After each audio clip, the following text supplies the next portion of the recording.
الأهلي يجهز مباراتين وديتين في معسكر النمسا.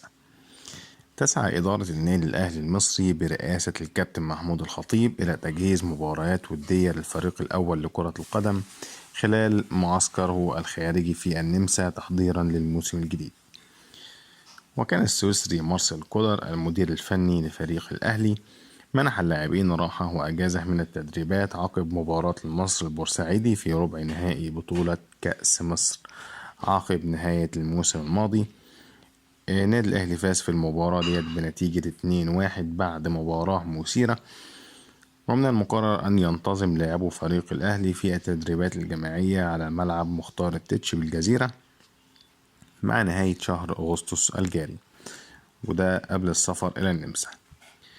وأكد الإعلامي أمير هشام مقدم برنامج بلس 90 أن النادي الأهلي يبحث عن خوض مباراتين وديتين خلال معسكر النمسا المقرر انطلاقه 28 أغسطس الجاري. وأشار إلى أن مباراتي النادي الأهلي سوف تكون متدرجة المستوى، وسوف يستمر المعسكر لمدة 10 أيام استعدادا للموسم الجديد. الجدير بالذكر أن كولر يسعى لتجهيز اللاعبين بشكل جيد خلال معسكر النمسا، خاصة وأن النادي الأهلي سينافس على العديد من البطولات في الموسم الجديد، في مقدمتها بطولة كأس السوبر الإفريقي.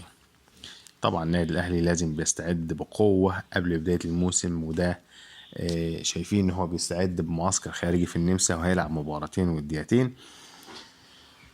النادي الأهلي كمان في كلام بيقول إنه هيعير لاعبه الجزائري أحمد قندوسي إلى سيراميكا كليوباترا، ده رغم العروض الخارجية الكتير اللي جاية القندوسي.